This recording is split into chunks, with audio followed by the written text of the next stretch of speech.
Afternoon to all of you.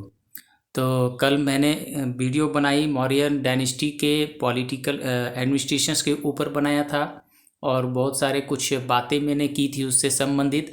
आज उसी कड़ी को आगे बढ़ाते हुए सोशल कंडीशंस के बारे में बात करेंगे कि मौर्यन डायनेस्टी में सोसाइटी कैसी थी, लोग कैसे रहते थे, है ना, क्या खाते थे, क्या पहनते थे, कैसे उन लोग जो है अपने सिस्टम को डेवलप किए हुए थे ताकि जब सब कोई खुश रह रहे थे।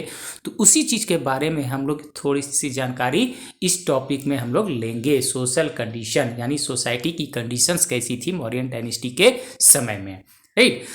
तो जो भी लोग थे मौर्यन डायनेस्टी के समय में, जितने भी लोग थे सब शांतिपूर्वक रह रहे थे, मतलब कोई लड़ाई झगड़ा नहीं होती थी। सारे लोग जो है सुख सुविधा से लैस थे। जैसे आज हमारे पास भूखमरी की समस्या है, भूख से लोग मर जाते हैं, बेरोजगारी यानी नौकरी नहीं, उनके पास पैसों की कमी है, लेकिन उस समय नहीं थी इस तरह। जब सब समाज में यानी सोसाइटी में सबके पास पैसा आ जाए, सबके पास नौकरी आ जाए, सबको खाने के लिए मिल जाए, तो क्या लड़ाई होगी, क्या चोरी होगी, क्या डकैती होगी? नहीं होगी। बस उसी तरह से जो है मौर्यन डायनेस्टी के समय में हम देखते हैं कि लोग जो है शांतिपूर्वक रहते थे और सब सुख सुविधा से संपन्न थे, सारी कुछ उनके पास था, ठीक है। तो और सोसाइटी किस में डिवाइड था? वन और आश्रम। ये वन और आश्रम क्या है उस चीज़ को आप लोग को समझना है, ठीक है। वर्ण का मतलब होता है जितने भी सोसाइटी में जो लोग थे उनको ग्रुप में बांट दिया गया। जैसे हम लोग वैदिक सभ्यता में पढ़े थे, वैदिक सिविलाइजेशन में आप लोग पढ़ा होगा स्टार्टिंग में है ना, सॉरी। तो उसी तरह यहाँ भी जो है मौर्यन डायनेस्टी जो है वन और आश्रम सिस्टम पर चल रहा था। तो ये देखिए आपका जो है वर्ण जो है 4 ग्रुप में बटा हुआ था, इसको याद कर लीजिएगा। तो वर्ण जो है ब्राह्मण लोग थे, यानी ब्राह्मण कौन होते थे? जो शिक्षा देते थे, वेद का जो ज्ञान रखते थे उनको बोलते थे ब्राह्मण। क्षत्रिय जो भलाई के लिए काम करते थे, जो सोसाइटी या देश की रक्षा करते थे, लड़ने वाले ग्रुप को बोलते थे क्षत्रिय। वैश्य यानी जो खेती करते थे या खेती करके जो है लोगों को सर्व करते थे, जैसे आज का किसान है ना। और शूद्र ये सोसाइटी के सबसे नीच वर्ण होते थे, जिनको सब जो है डिस्क्रिमिनेटेड किया करते थे, जिनको भेदभाव किया जाता था। जैसे आज अछूत बोलते ना, ये अछूत है, जो कोई छू देगा तो मतलब वो सारा उसका धर्म जो है, घर जो है छुआ गया, अब नहाओ जी जल्दी सब कुछ साफ करो, वैसी स्थिति। मतलब शूद्र की कंडीशन सोसाइटी में सबसे खराब थी। तो ये 4 जो थे वर्ण सिस्टम थे, यानी सोसाइटी जो है 4 ग्रुप में बटे हुए थे। और आश्रम सिस्टम क्या था? तो यहां भी हम देखे थे वैदिक सभ्यता में कि उस समय जो है इंसान का जो है एक कितने लाइफ में बटा हुआ था, 100 ईयर्स तक जीते थे एवरेज। जैसे आज के डेट में 60 साल एवरेज हो गया, 60 ईयर्स हो गया, 60 साल होते होते जो है लोग काफ़ी लोग मर जाते हैं। तो उस समय की समय जब हुआ था तो लोग जो है कम से कम 100 साल जीते थे। तो ये 100 साल का जो लोग जो जीते थे, तो इस 100 साल को ग्रुप में बांट दिया था 25-25 साल करके 4 ग्रुप में, ठीक है। 25-25 करके 4 ग्रुप में बांट दिया गया था, ठीक है। तो 25 साल में क्या होता था? पहला 25 जब बच्चा जन्म लेता था, जब चलने उलने लगता था, सीख लेता था, तब उसको क्या करते थे? आश्रम में भेज दिया जाता था। तो फर्स्ट आश्रम जहाँ पर 25 साल जो है शुरुआत में जो है वहाँ पर शिक्षा लेता था, ठीक है। ये देखिए आश्रम, तो पहला आश्रम है ब्रह्मचर्य, मतलब 25 साल तक जो है आप जो है ब्रह्मचर्य का पालन करोगे, मतलब शादी विवाह नहीं करोगे, केवल शिक्षा प्राप्त करोगे। जब शिक्षा सब प्राप्त हो जाएगी, आप निपुण हो जाएंगे सारी चीज़ में। जैसे आज जो है 10th पास करते हो, 12th पास करते हो, बीए ग्रेजुएशन एमए नौकरी ले लेते हो, उस समय जो है आपको आश्रम में रहना पड़ता था, सारी शिक्षा लेनी पड़ती थी 25 साल तक। उसके बाद नेक्स्ट 25 साल जो होता था वो गृहस्थ आश्रम होता था, मतलब कि गुरु का आश्रम छोड़ करके यानी गुरुकुल छोड़ करके आपको जो है अपना अपना घर चले जाना होता था और अपने घर जा करके शादी विवाह किया जाता था, फिर बाल बच्चे हो जाते थे, तो उसी को बोलते थे गृहस्थ आश्रम।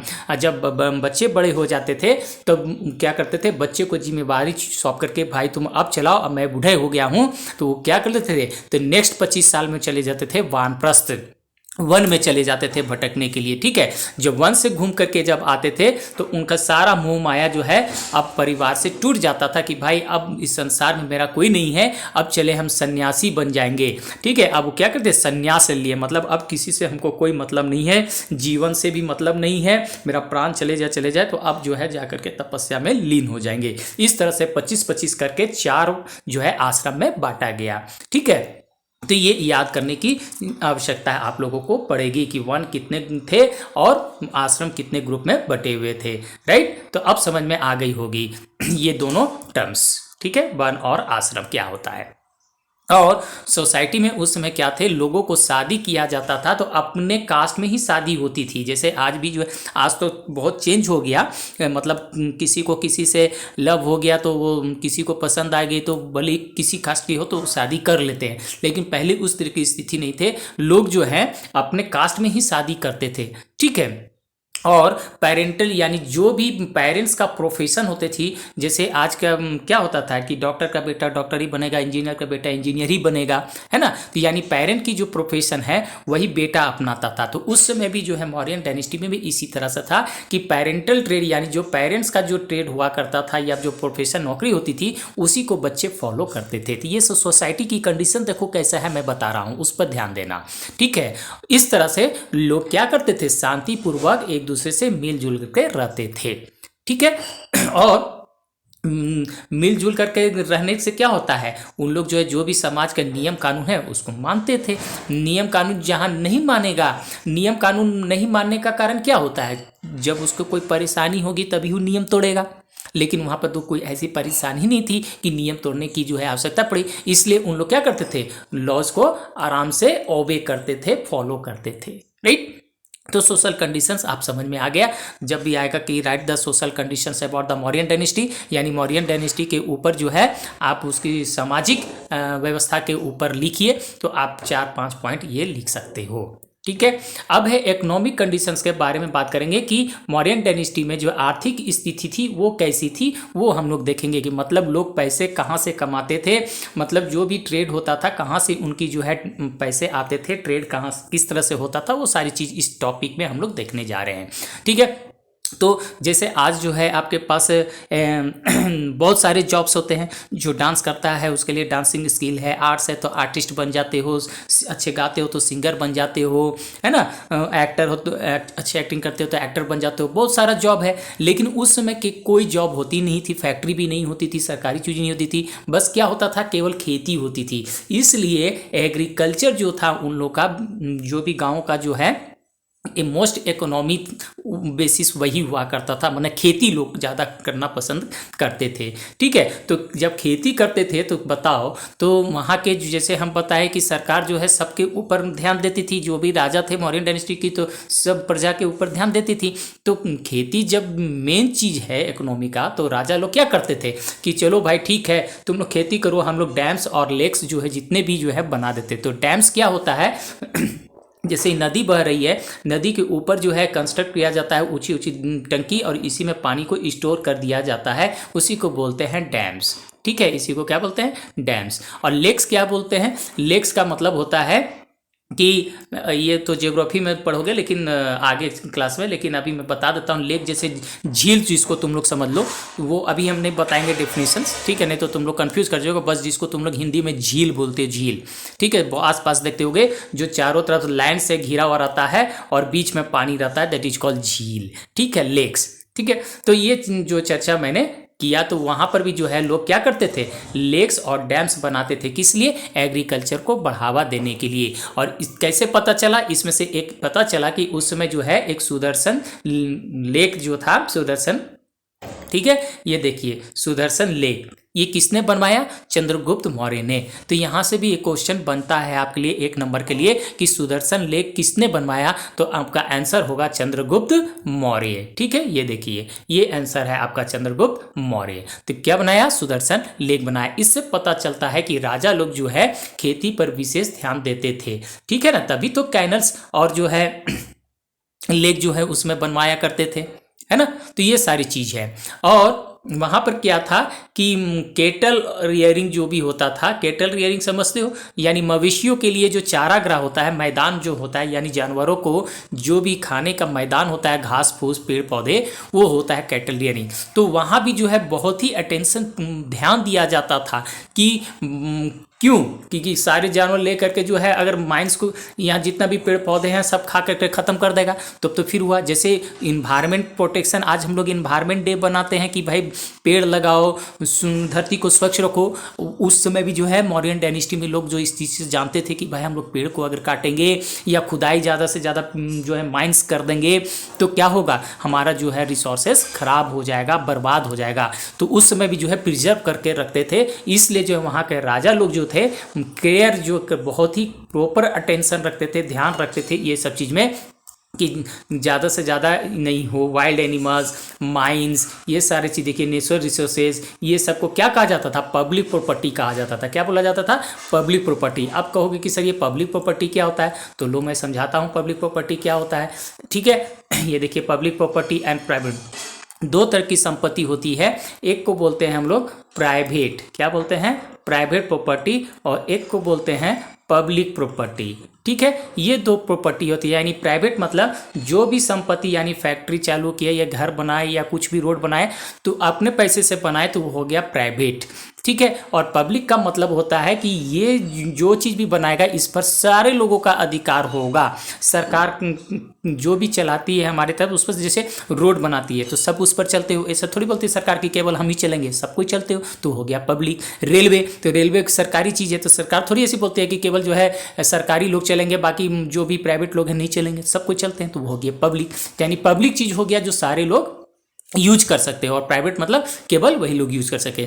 तो उस समय भी जो है मौर्यन डायनेस्टी में दो तरह की संपत्ति थी, पब्लिक और प्राइवेट। तो जो पब्लिक रिसोर्सेज था, जैसे कि हमने बताया जितना भी रिसोर्सेज था, माइंस था, इस सबको पब्लिक प्रॉपर्टी कंसीडर किया जाता था। और पब्लिक प्रॉपर्टी कंसीडर होने के कारण जो है सरकार इस पर ज़्यादा ध्यान देती थी, जो भी राजा होते थे इस पर ज़्यादा ध्यान देते थे ताकि इसको कोई जो है बर्बाद नहीं करे। और जो भी पेड़ काटते थे या फिर जो भी ये लॉज को, जो भी लॉज बनाया गया था, कानून बनाया गया था कि माइंस जो है बिना पूछे नहीं खोद सकते हैं, गड्ढे नहीं कर सकते हैं, वाइल्ड एनिमल को मार नहीं सकते हैं, नेचुरल रिसोर्स के जो है यूज़ नहीं कर सकते हो, राजा के बिना, परमिशन के बिना नहीं। वहाँ एक कानून बनी हुई थी और उस कानून को जो है अगर कोई तोड़ता था तो उसको हेवी पनिशमेंट मिलती थी। जिस तरह से आज कोई पेड़ काटते हो तो पेड़ काटने का बदले में क्या होगा, पनिशमेंट है। ये अगर सरकार देख लेगी या कोई कंप्लेंट कर दिया कि सर वो पेड़ को काट रहा है, जंगल को काट रहा है, तो आपको जेल हो सकती है, आपको उम्र कैद भी हो सकती है। उस तरह से भी वहां पर जो है हेवी पनिशमेंट दी जाती थी ताकि इस तरह का कोई लोग नहीं कर सके। तो सोचो उस समय 326 बीसी के बारे में हम लोग बता रहे हैं, बीसीई के बारे में। ठीक है, उस समय भी जो लोग इन्वायरमेंट के प्रति कितने लोग सोचते थे।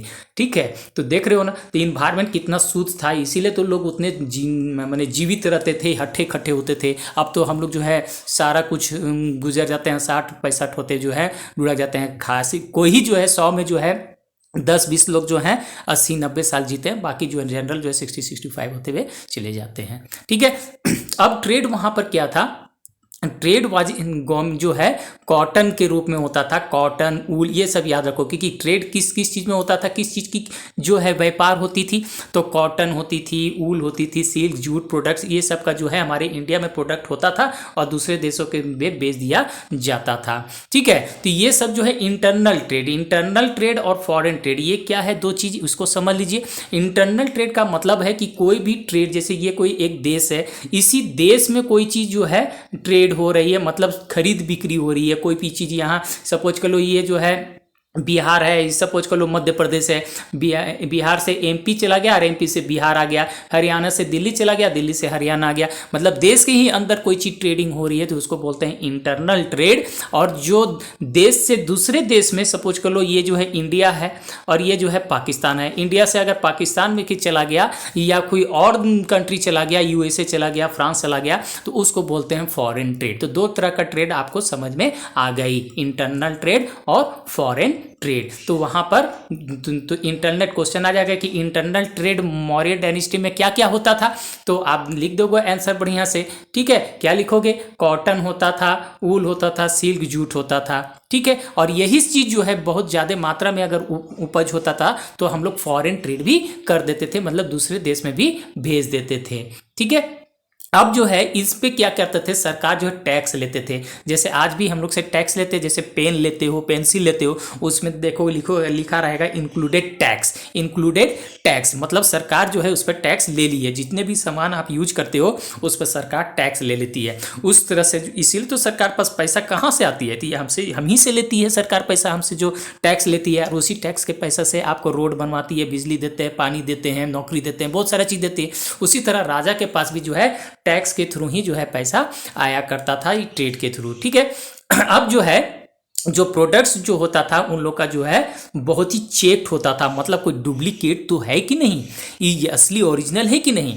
जैसे अभी भी हमारे इंडिया में क्या होता है, बहुत सारी डुप्लीकेट चीज़ आ गई है लेकिन पकड़ाने पर सज़ा मिलती है। तो उस तरह से वहाँ भी क्या होता था मॉडर्न डायनेस्टी में कि जो भी प्रोडक्ट्स आप मिलते थे उसको बहुत ही अच्छी तरीके से चेक किया जाता था कि हाँ ओरिजिनल है, सही चीज़ है, तब जो है उसको ट्रेड करने का परमिशन दी जाती थी। तो सोच लो कितना हाईली डेवलप थे उस समय, है ना। तो ट्रेड सेंटर कहाँ होते थे, जो मेन ट्रेड सेंटर आप लोग को जानना है कि कहाँ कहाँ जो है ट्रेड व्यापार होता था। तो काशी, कलिंगा, मदुराई, है ना। काशी जो है यूपी में, कलिंगा जो उड़ीसा में, मदुराई तमिलनाडु में। ठीक है, तो ये सारी जो चीज़ है यहाँ पर जो है आप लोगों का होता था। ये देखिए मैप, ये देखिए यहाँ पर जो है आपका मदुराई, ठीक है, और ये है कलिंगा, और ये यहाँ पर जो है ऊपर में यहाँ पर काशी। ये तीन जगह जो है इस तरह से वहाँ पर ट्रेड हुआ करता था। ठीक है, तो ये सारी चीज़ आप लोगों को रखना है। एक टर्म्स अब और आ गया एक्सपोर्ट। ये एक्सपोर्ट क्या होता है, तो दो टर्म्स और जान लो, आप लोगों को जानना चाहिए। तो दो टर्म्स होता है ट्रेड के रिलेटेड, एक होता है एक्सपोर्ट और एक होता है इम्पोर्ट। ठीक है, इम्पोर्ट। तो इम्पोर्ट का मतलब क्या होता है, जो दूसरे देशों से अपने देश में जो सामान आता है दैट इज इम्पोर्ट, और दूसरे देशों से जो अपने देश में आता है उसको बोलते हैं इम्पोर्ट। ठीक है, तो एक्सपोर्ट मतलब अपने देश से दूसरी जगह एक्सपोर्ट, या एक राज्य से दूसरे राज्य में सामान को भेजना, वो भी एक्सपोर्ट ही कहलाता है। ठीक है, कोई दिक्कत यहाँ तक नहीं। तो ये चीज़ आप लोगों को जानना चाहिए। तो इस तरह से हमने आज जो सोशल कंडीशन और इकोनॉमिक कंडीशंस के ऊपर जो है चर्चा कर लिया। ठीक है, अब आगे हम लोग बढ़ते हैं आर्ट एंड आर्किटेक्चर। उसमें जो है कला कैसी थी, कैसी उन लोग जो है बिल्डिंग को बनाते थे, वो चीज़ हम लोग को देखने को मिलेगा। तो हम लोग उनकी कला को हम लोग 5 चीज़ों में देख सकते हैं। महल में, माने पैलेस में कैसे उन लोग बनाते थे महल, है ना। स्तूपा क्या होता है अभी मैं बताऊंगा। गुफा में देख सकते हैं, पिलर्स में देख सकते हैं, रॉक एडिक्स में। ये 5 चीज़ों में हम उनके कला के नमूना को देख सकते हैं कि किस तरह से इन लोग बनाते थे। ठीक है, तो ये सारी चीज़ की चर्चा हम लोग करेंगे अभी। तो जैसे स्तूपा हमने क्या बताया था, तो उसको आप जो है यहाँ पर देख लो। ठीक है, एक तरह से ये स्तूपा क्या होता था, इस देखो इस तरह से बनाया जाता था, डोम तरह से, इस तरह से, इसको बोलते थे स्तूपा। ठीक है, तो स्तूपा का मतलब ही होता है, ये स्तूपा शब्द जो होता है ना, चीता जिसको बोलते हो, मतलब जो मर जाते हैं उसकी राख जो होती है ना, राख, तो राख के ऊपर ही जो है जो बिल्डिंग बना दी जाती है, इस तरह से जो बिल्डिंग बना दी जाती है उसी को बोलते हैं स्तूपा। तो जब गौतम बुद्ध मरे थे और उनके साथ जो भी रिलेटेड यूज होता था, जब उनको अंदर दफनाया गया था, तो उनकी सारी चीज़ों को जो है ले करके जो है जगह जगह पर जो है स्तूपा बनाया गया। तो एक तरह से क्या हो गया, बौद्ध टेम्पल हो गया। इनकी क्या हो गया, बौद्ध टेम्पल हो गया। जिस तरह से हम लोग जो है कोई पत्थर लेके शिवलिंग गाड़ दिया और बिल्डिंग बना देते हैं, तो ये क्या हो गया, तुम्हारा मंदिर बन जाता है। उसी तरह से उस समय भी जो है गौतम बुद्ध के चीज़ों को लेकर के या उनके जो है चीता को लेकर के उसके ऊपर जो है बिल्डिंग बना दिया, स्तूपा, इस तरह से लेकर के, उसी को बोलते हैं हम लोग स्तूपा। ठीक है, तो ये क्या हो गया, स्पिरिचुअल मोन्यूमेंट्स है। स्पिरिचुअल मोन्यूमेंट्स का मतलब क्या हुआ, एक तो टेम्पल हो गया, स्पिरिचुअल मोन्यूमेंट मतलब जहाँ पर लोग जाकर के बैठते हैं, ध्यान करते हैं। जैसे हम लोग जाकर के मंदिर या मस्जिद या गुरुद्वारा में जाकर क्या करते हो, अपने आप को ध्यान करते हो, शांति फील करते हो, अपने मन को शांत करते हो, तो उस तरह का स्तूपा की बिल्डिंग होती थी। राइट, कोई दिक्कत यहाँ पर अब मुझे लगता नहीं है कि होना चाहिए। ठीक है, चलिए अब यहाँ पर क्या है, यहाँ पर एक चीज और समझ लेना है कि केवल जो केव यूज किया गया है वो दो तरह का होता था। गुफा को जो काट करके उन लोग बनाते थे तो दो तरह का होता था, एक को बोलते थे विहार, एक को बोलते थे चैत्य। ठीक है, तो जो केव टेम्पल होता था यानी जो गुफा को काट करके जहाँ पर साधु लोग रहते थे, ठीक है, जहाँ पर साधु लोग रहते थे उसको हम लोग क्या कहते थे, कौन साधु लोग, यानी बौद्ध के जो साधु लोग रहते थे गुफा में काट काट करके, उसी को हम लोग बोलते थे विहार।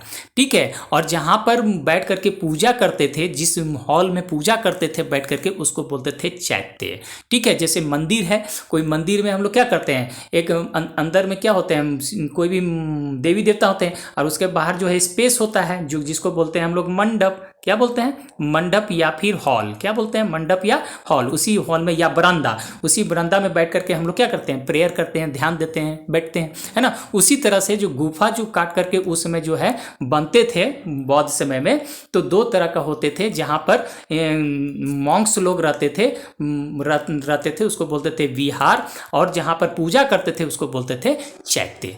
कोई दिक्कत है? चलो, तो आप समझ में आ गई होगी बात को, नहीं आई होगी तो फिर से आप लोग पूछ लेना। ठीक है, यानी महल कैसे पता चला कि भाई बहुत ही अच्छा उन लोग महल बनाते थे। तो एक चाइनीज ट्रेवलर थे, चाइनीज ट्रेवलर का मतलब क्या है, चाइना से एक ट्रेवलर, यानी जैसे हम लोग घूमने कहीं जाते हैं ना तो हम लोग ट्रेवलर हो गए, तो चाइना से भी एक विद्वान घूमने के लिए आए थे जिनका नाम था फाहियान, बहुत बड़े विद्वान थे। ठीक है, उन्होंने जब अशोका का महल देखा तो देख करके आश्चर्य हो गए कि भाई ये तो लगता है कि स्वर्ग से उतर के ही महल नीचे आ गया है। मतलब अशोका के महल को कंपेयर कर दिया स्वर्ग के महल से।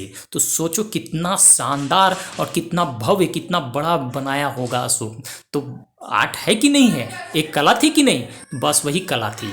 ठीक है, तो ये सारी चीज़ें हैं। और सांची की बात की थी, जो सांची कहाँ है, आपका मध्य प्रदेश में, वहाँ पर स्तूपा जो है वो भी जो है भारत का सबसे अच्छी स्तूपा मानी जाती है, देखने लायक है, बहुत ही अच्छी तरह से है, फाइन आर्किटेक्चर किया गया है। ठीक है, उसके बाद मौर्यन लोग ने क्या किया, बहुत सारे जो है केव को कटवा करके गुफा बनवाया ताकि उसमें जो है मॉन्क्स लोग, साधु लोग रह सके। इसी का एग्जाम्पल आज भी हम लोग देख सकते हैं जाके बराबर, यानी राजगीर की पहाड़ी में बराबर की पहाड़ी और नागार्जुन हिल यानी जो है आंध्र प्रदेश में, वहाँ की पहाड़ियों में देखोगे कि काट काट करके लोगों का बनाया गया है।